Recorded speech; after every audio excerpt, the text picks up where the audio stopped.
sejarah sekretariat satu pun nggak ada Pak menudi. Sarana dan prasarana wadah pergerakan di tanah Papua ini. Kita butuh satu rumah bersama, yaitu sekretariat bersama. Soal sekretariat nanti kita rumuskan lah, insya Allah tadi saya udah bisik-bisik dengan Pak Buwono. Nanti apa kita mau satu atap, IKA, PKC, Ansor, atau bisa-bisa nanti kita rumuskan. Insya Allah lah, nggak sampai akhir tahun lah ya. Tuh, nggak sampai akhir tahun. Di ujung timur Indonesia, terbentang tanah Papua. Tanah yang kaya akan alam, budaya, dan harapan.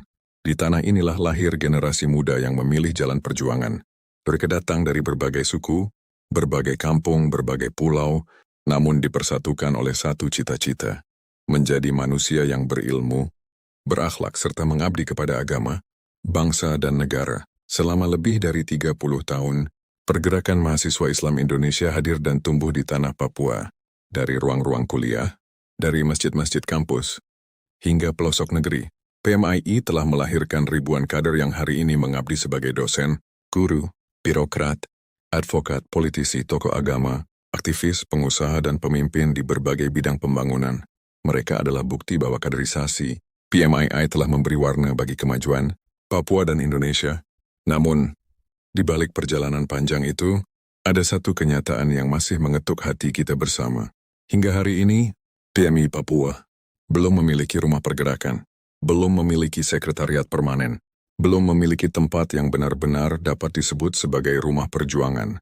Setiap kaderisasi, setiap rapat, setiap diskusi, setiap pelatihan, setiap pengabdian kepada masyarakat, masih harus berpindah-pindah dari satu tempat ke tempat lainnya, meminjam ruangan, meminjam gedung, dan terus berpindah selama puluhan tahun.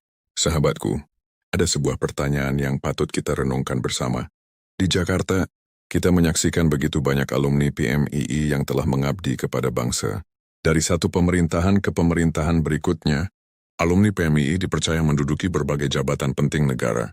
Ada yang menjadi menteri, pimpinan lembaga negara, anggota DPR RI dan DPD RI, hakim, pejabat kementerian, direktur BUMN, gubernur, bupati, rektor, akademisi, dan pemimpin di berbagai institusi strategis bangsa.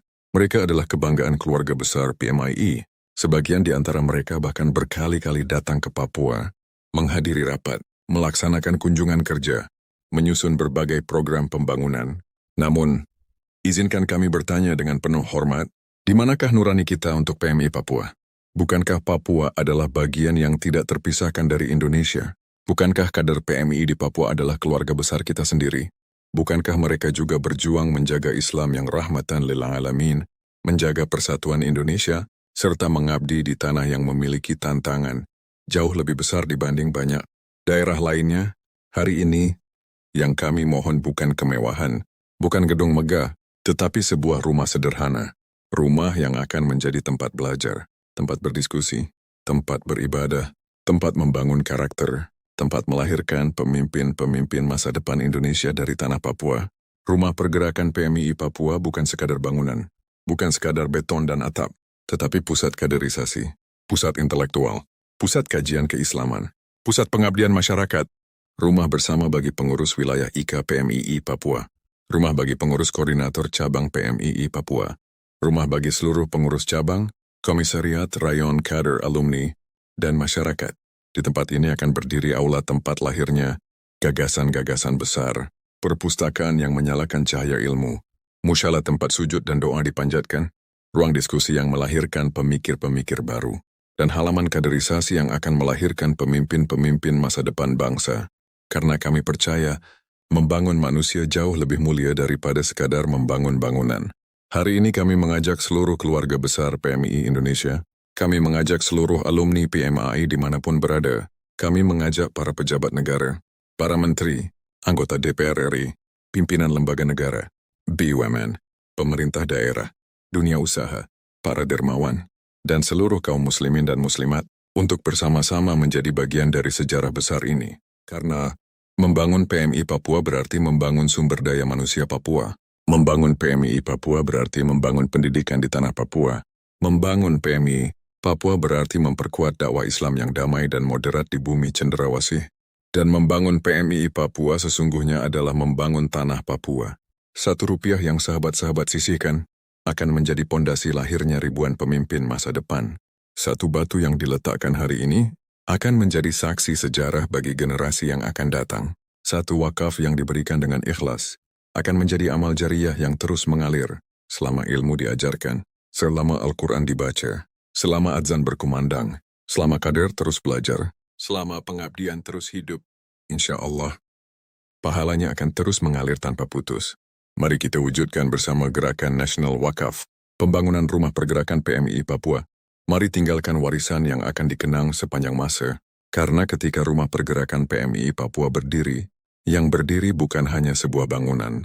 Yang berdiri adalah harapan. Yang berdiri adalah pusat lahirnya pemimpin-pemimpin Indonesia dari tanah Papua. Yang berdiri adalah peradaban. Yang berdiri adalah masa depan. Mari menjadi bagian dari sejarah. Mari menjadi bagian dari amal jariah. Mari menghadiahkan sebuah rumah. Bagi generasi penerus bangsa, rumah pergerakan PMII Papua.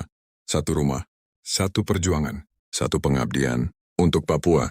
Semoga Allah SWT menerima setiap niat baik, setiap bantuan, dan setiap langkah pengabdian yang kita ikhtiarkan.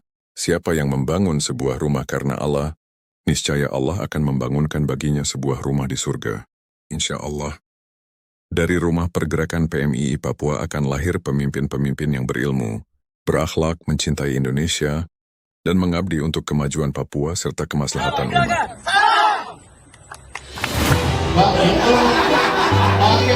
Pak Ketum itu proposal pembangunan seperti itu.